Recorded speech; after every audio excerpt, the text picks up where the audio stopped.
Selamat datang di mata kuliah. Saya Zulhansyah sebagai tuan rumah mata kuliah.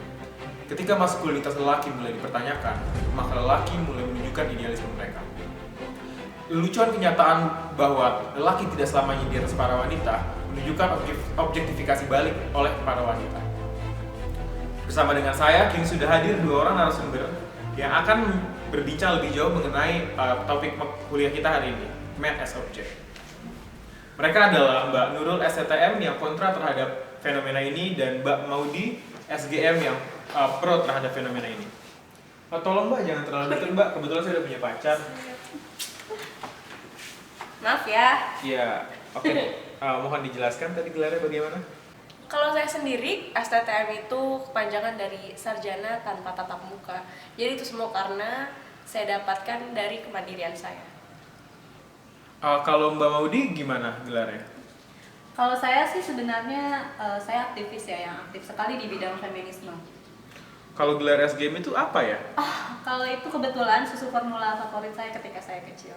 Dan saya sekarang sedang mengikuti program demi anak bangsa yang lebih bergairah dan maju. Baik, cukup menarik ya penjelasan dari dua narasumber kita. Bisa dibayangkan kan bagaimana perbincangan yang akan terjadi dalam episode kita kali ini. Tentunya sangat menarik pemirsa, jangan beranjak dulu. Setelah ini akan ada iklan yang lewat. Dipersembahkan oleh Permen Karet Yoman, gratis tato tapi nggak pakai narkoba, dan didukung oleh Persik Blue, minuman Nuaim. Oh udah iklannya? Oke, baik, kembali lagi bersama saya Zulhansyah. Mata kuliah kali ini dengan tema utama Man as Object akan menayangkan hasil liputan dari reporter kami, Rizky LA. Silahkan menyaksikan liputan kami.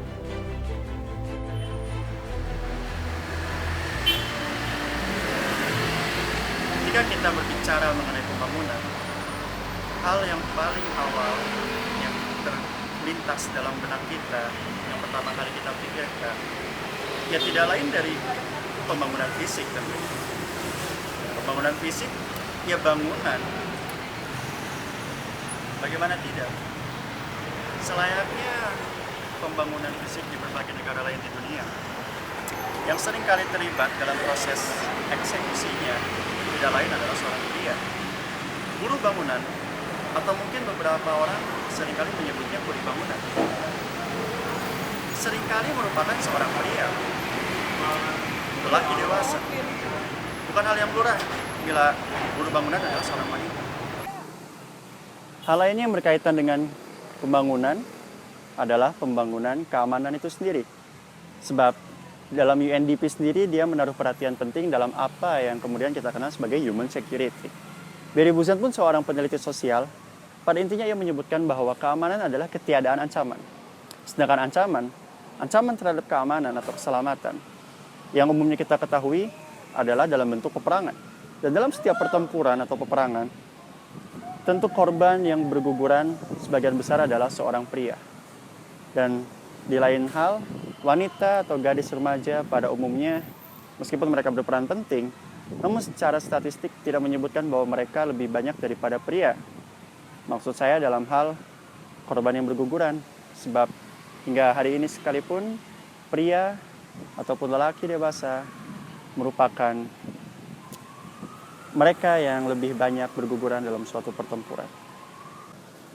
Tidak hanya terjadi di dunia nyata, bahkan dalam fiksi sekalipun, maksud saya superhero, tokoh superhero lelaki itu memiliki jumlah yang lebih banyak daripada tokoh superhero wanita. Katakanlah Superman, Batman, dan lain sebagainya. Mereka memiliki jumlah yang lebih banyak daripada tokoh superhero yang berjenis kelamin wanita. Seperti itulah gambaran nyata dari objektifikasi para lelaki. Maka bagaimana pendapat dari Mbak Maudi mengenai hal ini, Mbak?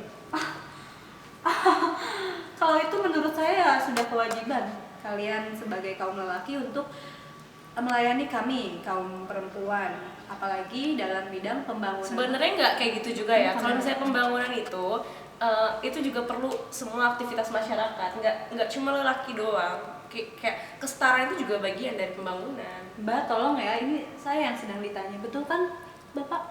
Iya, betul. Enggak. Jadi gini loh, maksudnya pembicaraan Mbak tuh kurang ada backgroundnya. Karena sebenarnya pembangunan itu adalah sebuah hal yang bisa dicapai dengan adanya kesetaraan perempuan, laki-laki, semua itu dibutuhkan untuk mencapai pembangunan ini yang lebih baik.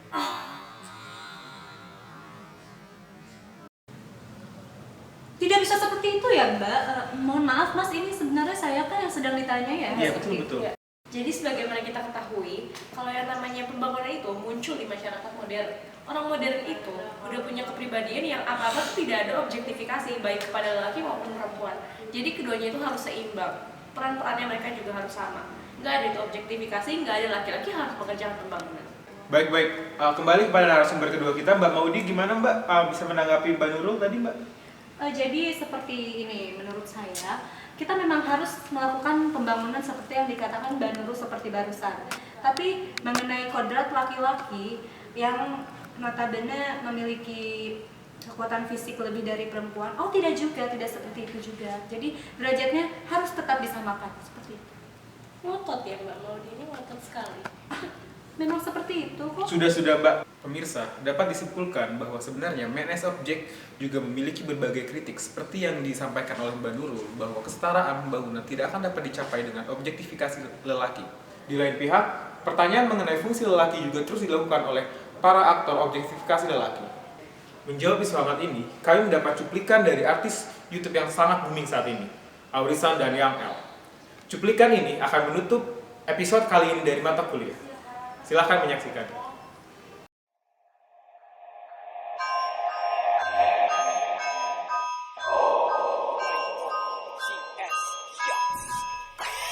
Mereka bilang diriku ini lelaki, punya tanggung jawab juga harga diri, bekerja setiap hari, banti tulang kesana kesini, bela-belain untuk anak istri, walau ujungnya cuma jadi kuli.